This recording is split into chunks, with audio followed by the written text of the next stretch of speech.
नमस्कार, कैसे हो आप।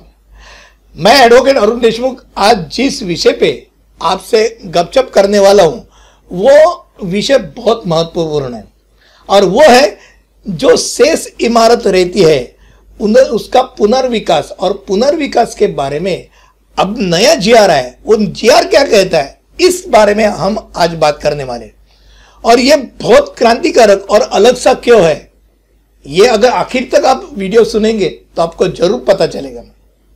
जब मुंबई म्युनिसिपल कॉरपोरेशन एक्ट के तहत सेक्शन 354 और 499 के तहत उस इमारत को खतरनाक करके डिक्लेयर कर दिया है, जाहिर कर दिया है, तो एक ऐसा माहौल होता है कि वो इमारत खाली करना चाहिए। पर होता क्या है, उस इमारत में जो किराएदार रहते हैं वो इमारत नहीं छोड़ते क्योंकि उनके पास और कोई चारा नहीं रहता है। एक तो मालिक, उसकी बहुत अलग डिमांड रहती है।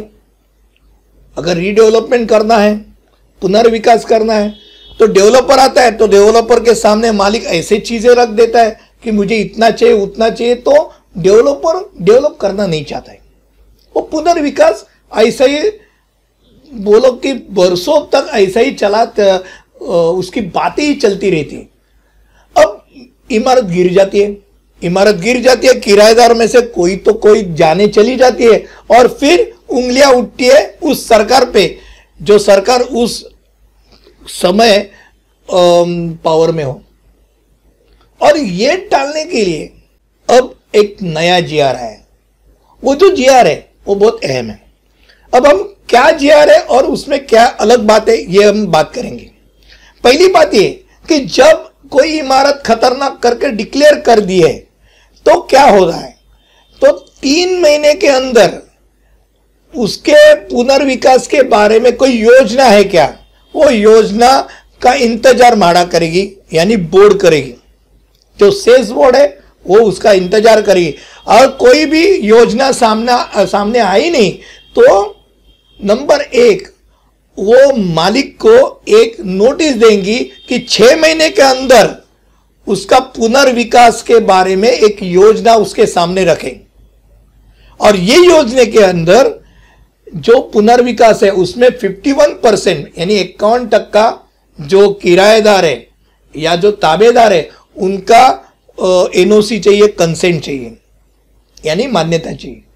अगर वो नहीं हो रहा है, 6 महीना चला गया, तो जो बोर्ड है वो बोर्ड फिर उस किराएदारों ने या जो उसमें रहने वाले ताबेदार जो है उन्होंने अगर सोसाइटी स्थापित की हो तो उस सोसाइटी को एक चांस देगी, एक अवसर मिलेगा उनको कि आप पुनर्विकास के बारे में कुछ योजना है तो आप रखिए।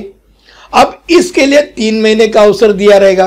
वो 3 महीने के अंदर वो पुनर्विकास का योजना रखेगी, उसमें भी 51% का कंसेंट कंपल्सरी रखा है। अब ये दोनों अगर फेल हो गए, नहीं कर पा रहे, तो अब तीसरा नंबर आता है, वो ऐसा कहता है कि पुनर्विकास कंसेंट हो या ना हो वो बोर्ड खुद करेगा और पूरा करेगा।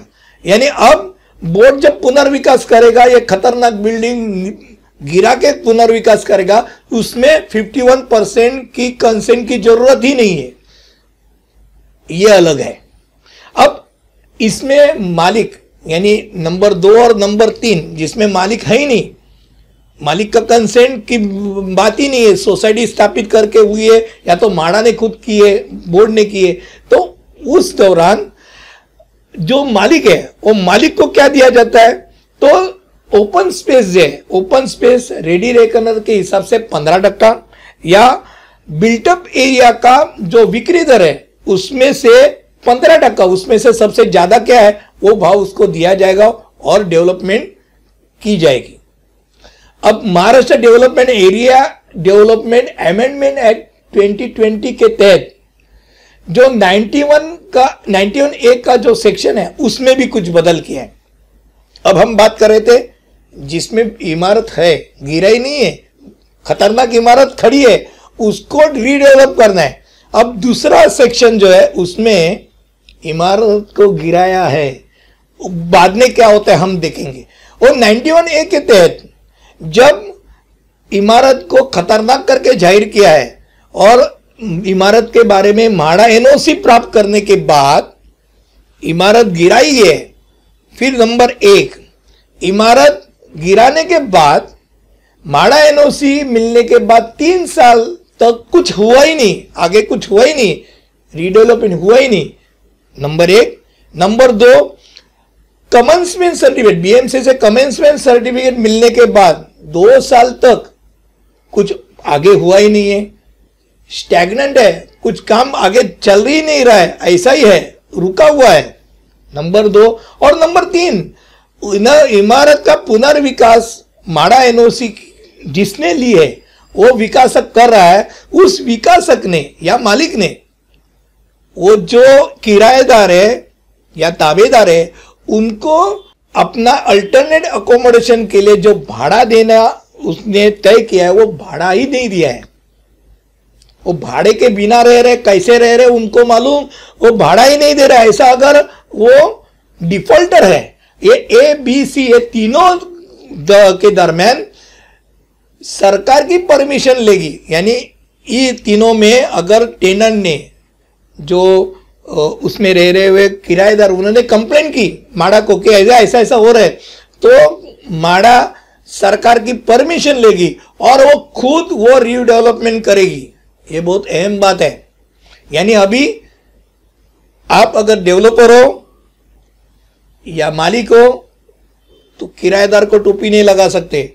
अगर इमारत गिराने के बाद अरे भाई हम करेंगे, क्यों डरते हो, अरे मेरे पास पैसा नहीं है, कितना प्रॉब्लम है, ये कारण अभी नहीं चलेगा। अगर किराएदार कंप्लेन करने गए और आपने काम किया नहीं तो म्हाडा सरकार की परमिशन लेके खुद डेवलपमेंट करेगी, इतना आप जान लीजिए। यानी ये क्रांतिकारक ऐसा जीआर आया है।